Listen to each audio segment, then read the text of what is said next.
prefacing my question, I'd like to refer to what President Kennedy said, that if a free society cannot help the many who are poor, it cannot save the few who are rich.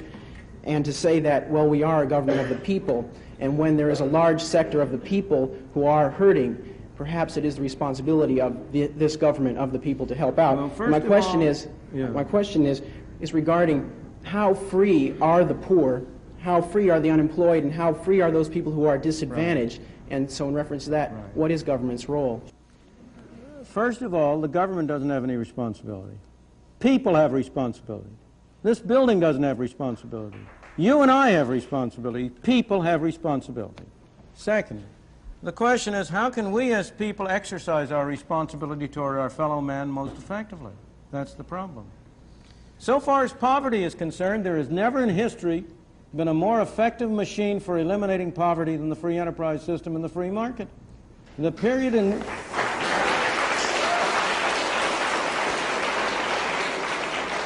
the period in which you had the greatest improvement in the lot of the ordinary man was a period of the 19th and early 20th century. Those of us in this room are the heirs of that. We benefited from the way in which our parents and our grandparents were able to come here. And by virtue of the freedom that was offered to them, were able to make a better life for themselves and them and us. But next, if you look at the real problems of poverty and denial of freedom to people in this country, almost every single one of them is a result of government action and would be eliminated if you eliminated the bad government failures. Let me be precise and specific. We have constructed a governmental welfare scheme which has been a machine for producing poor people. We have induced people to come under control of welfare. I'm not blaming the people, don't misunderstand me. It's our fault for constructing so perverse and so ill-shaped a monster as the whole set of welfare programs we have, under which we encourage people, families to break up, we encourage people to move from one part of the country and come to another, under which we have, in effect, made many people poor. And yet, when all this is said and done, have I ever been where? Welfare, or poor, without I have, money. Of course, more so than most of the people in this room.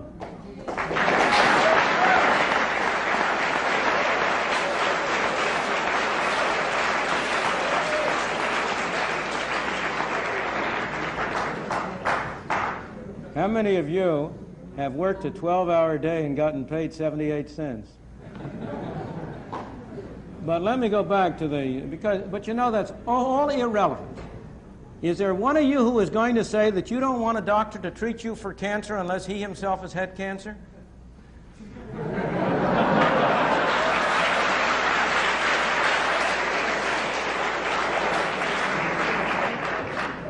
I could go down the line.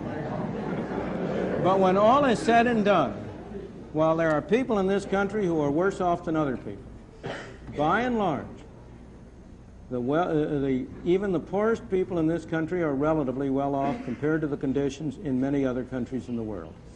What we take as our standard of poverty, is above the average income of all of the people in the Soviet Union, let alone of the people in India or China or in other countries. Now, that doesn't mean we should be satisfied with it. We are a wealthier country and we've been more productive. And we should set higher standards by ourselves. But by the same token, we ought to have a sense of proportion. And we ought to recognize both the source and the problem. You say that you believe many people in America believe in your definition of freedom from coercion. And I might agree with you. But I also believe that many people in America believe in a different kind of freedom. And that is freedom to well-being, a certain level of standards, fair housing at a good price, education, etc. The other thing I want to say is that the system has built into it the poor remain poor and the rich remain rich, and that is an externality of the system. It is not built into the system at all. It has never been true. It's simply a false. If you look at the evidence, there is an enormous amount of mobility from one class to the other. It is not immediately easy to become in the wealthy class. There are certain parts of the system which make that virtually impossible for the real person. Now, I believe that this freedom, too, represents the belief in equality as opposed to liberty. And I wonder, is it possible to build a system based on this equality, which I believe that many people agree in, and would not be willing to sacrifice to the liberty of freedom from? Well, I'm not going to be able to give a full answer to your question because you've asked a very, very complex question, and so you're going to have to pardon me if I am a little dogmatic, but I only want to suggest that the statements I'm making are not without some thought and reason behind them. In my opinion, a society that aims for equality before liberty will end up with neither equality nor liberty.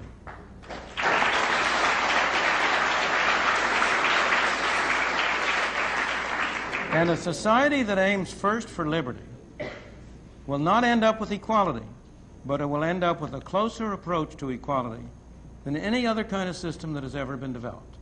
Now, that conclusion is based both on evidence from history, across history, and also, I believe, on reasoning which, if you try to follow through the implications of aiming first at equality, will become clear to you. You can only aim at equality by giving some people the right to take things from others. And what ultimately happens when you aim at equality is that A and B decide what C shall do for D. Except that they take a little bit of a commission off on the way.